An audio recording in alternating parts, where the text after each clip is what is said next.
ছাড়া তারা যদি কেউ থাকেন, যদি আপনাদের মধ্যে কিছু চরিত্র থাকে বদলায় ফেলা, আর যদি নাও থাকে ভবিষ্যতে যেন না আসে খবরদার। ইসলামের কথা বলবো, আমরা যোগ্যতাই বলবো। আমি কোরআন থেকে বলতেছি কিনা, আমি হাদিস থেকে বলতেছি কিনা, মসজিদের মিম্বর থেকে ইসলামের যেরকম পারিবারিক আদর্শের কথা বলবো, ইসলামের মসজিদের মিম্বর থেকে আল্লাহর কোরআন এবং নবীর সুন্নাহ যেমনি ভাবে আমি মা বাবার অধিকারের কথা বলবো, সন্তানের অধিকারের কথা বলবো, কোরআন থেকে হাদিস থেকে মসজিদের মিম্বরে বসে আমি যেভাবে নামাজ রোজা হজ যাকাতের ফজিলত এবং মাসআলার কথা বলবো, ঠিক একই ভাবে ওই মসজিদের মিম্বর থেকে আমরা ওলামায়ে কেরাম কিভাবে আল্লাহর জমিনে ইসলামের রাষ্ট্র প্রতিষ্ঠা করতে হবে সেই কথা বলবো। যদি ভালো না লাগে কানে তুলা দিয়ে মসজিদের ডান পাশে বাম পাশে সাইডে গিয়ে বসবা, আর ভালো লাগবে সামনে এসে বসবা। আর যদি একশো বেশি এনার্জি হয় মসজিদ থেকে বাইরে চলে যাবা। খবরদার, বাংলাদেশের কোন মসজিদের মিম্বর থেকে ইমাম যখন কোরআন এবং হাদিসের আলোকে কথা বলবে, কোন মুনাফিক যত বড় শিক্ষিত হোক, যত বড় পদের অধিকারী হোক, যত বড় প্রশাসনিক কর্মকর্তা হোক, ইমাম যখন মিম্বরে থাকবে তার সামনে তার চোখের দিকে তাকায় কথা বলার হিম্মত যেন কারো না হয়।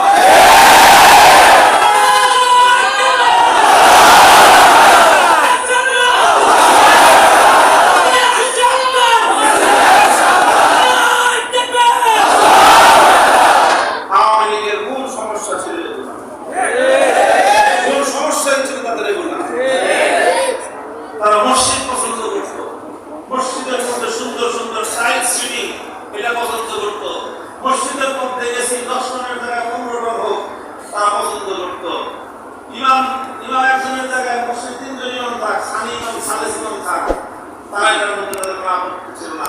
তাদের আপত্তি ছিল একটা জায়গায় মসজিদের মিম্বরে বসে খবরদার আল্লাহর নবীর ইসলামী রাষ্ট্র প্রতিষ্ঠার আদর্শের কথা আপনারা বলতে পারেন। এই ছিল তোমাদের সাথে আমাদের সংগ্রাম। আর যখনই আমরা এই কথা বলতাম তখন তোমরা আমাদের উপর হামলা করতে হায়নার মতো। এই আমাদের বিগত তোমাদের শাসন আমলের 16 বছর, এর আগে 5 বছর, এর আগে 4 বছর, 4 আর 16 20 বছর, আর 5 বছর 25 বছর, তোমাদের পূর্ণ 25 বছরের ইতিহাস এটি। কত করে ভালো করে বুঝে গেছে তোমরা যে বাংলা মুক্তি পাবে আল্লাহ করে বলছেন যে লোকটা মারা গেছে, তার আদর্শ নিয়ে তার রাজনৈতিক মতাদর্শ নিয়ে কত পার্থক্য থাকতে পারে, কিন্তু যেহেতু নিজেকে ইসলাম মুসলমান বলে তিনি পরিচয় দিতেন এবং তোমরা বলে তিনি মুসলমান মারা গেছেন, মুসলমান মারা যাওয়ার পরে সেই মুসলিমের মূর্তি বানানোটা এটা সেই মৃত মুসলিমের জন্য কোনোদিন ভালো হতে পারে। কারণ এইটার কারণে, শুধু এই কারণে তোমার বাবার যদি মূর্তি বানাচ্ছে, শুধু এই কারণে কবরের মধ্যে তোমার বাবার আজাদ হয়েছে। আমার কথা না, নবীর হাদিসের কথা। ভালো লাগবে না, বুঝলাম ভালো লাগে। আমার নিজে ওখানে বললো যে বাবার মূর্তির বিরুদ্ধে আমি কেন কথা বলবো। এখন বাংলাদেশের 5ই আগস্ট কি হয়েছে? আমাদের কথা বলতে হয়েছে। দেশের মানুষ ওই ক্লাস, ওই যে দ্বন্দ্ব তোমাদের এবং আমাদের, ওই দ্বন্দ্বে এদেশের সমস্ত ইমানদাররা আমাদের পক্ষে তখন কথা বলতে পারে না, কিন্তু যখন বলার সুযোগ হয়েছে তখন শুধু বলে না।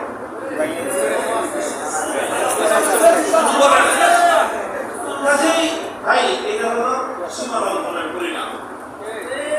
যারা করেছে তারা পরিণাম ভুগেছে। আগে একবার করেছিল, পরিণাম ভুগেছিল, আবার করেছে, আবার পরিণাম ভুগবে। পৃথিবীতে যারাই যখন সীমা লঙ্ঘন করবে তাদেরকে তার পরিণাম ভুগতেই হবে। আমাদের শিক্ষাটা গ্রহণ করবে।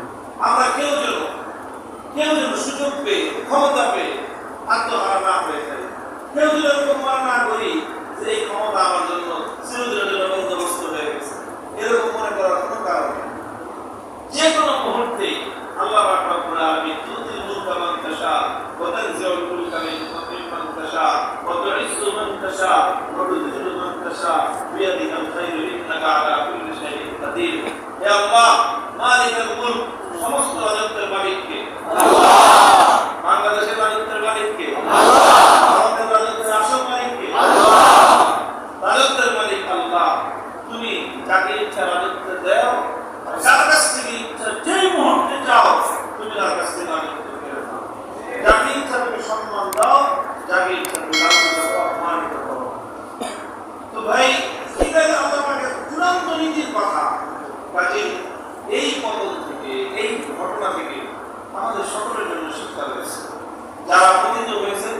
জন্য শিক্ষা রয়েছে, আমরা যারা এই ইতিহাস দেখেছি আমাদের জন্য শিক্ষা রয়েছে। দেখেন এই ধরনের ঘটনার সাক্ষী পৃথিবীর ইতিহাসে বছরে বছরে হওয়া যায়, যুগে যুগে হওয়া যায়, শতাব্দী সহস্র বছর পর 100 বছরে এক দুইবার ঘটে, 100 বছরে এক দুইবার ঘটে। কারণ এরকম ফেরাউন ধীরে ধীরে জন্ম নেয়। ফেরাউন জন্ম নিতেও বহু শতাব্দী লাগে, বহু যুগ লাগে। আর এই ফেরাউনের এরকম দৃষ্টান্তমূলক পতন হইতেও সময়। যারা এই দৃশ্য দেখেছেন, এই ঘটনাটা প্রত্যক্ষ করেছেন, আমাদের জন্য অনেক বড় শিক্ষার উপলক্ষ এখানে রয়ে গেছে, শিক্ষার উপকরণ এখানে রয়ে গেছে। আমরা যেন সবাই এই শিক্ষাটা গ্রহণ করি। কেউ ব্যক্তিগত জীবনে হন, পারিবারিক জীবনে হন, সামাজিক জীবনে হন, ক্ষুদ্র পরিসরে হন, বৃহৎ পরিসরে হন, আপনার হাতে ক্ষমতা আসতে পারে, দাপট আসতে পারে। মনে রাখবেন এই ক্ষমতা, এই দাপট, এই প্রভাব এটা আপনার জন্য আল্লাহ করে। এই ক্ষমতার এই দাপট পাওয়ার পর আপনার কেমন আচরণ হয় এটা আল্লাহ দেখতে চান। আল্লাহ দেখতে চান যদি দেখেন যে না ক্ষমতা পেয়ে, দাপট পেয়ে, প্রভাব পেয়েও সে বিনয়ী আছে, আল্লাহ খুশি হবে। আল্লাহ দুনিয়া এবং আখিরাত উভয় জগতের সম্মান বৃদ্ধি করে দেন। আর যদি দেখেন যে না ক্ষমতা পেয়ে, দাপট পেয়ে, প্রভাব পেয়ে গৃহ মানুষের উপর জুলুম করে, নির্যাতন করে, আল্লাহ দেখতে থাকে, দেখতে থাকে, দেখতে থাকে। এরপর আল্লাহ যখন ধরেন এই শিক্ষাটা আমাদের গ্রহণ করার ইসলাম বিজয়ী থাকে। ইসলাম দুনিয়াতে আল্লাহ পাঠিয়েছেন বিজয়ী থাকার জন্য। আল্লাহ নবীকে আল্লাহ দুনিয়াতে পাঠিয়েছেন ইসলামকে বিজয়ী করবার জন্য। ইসলাম বিজয়ী হওয়ার আদর্শ।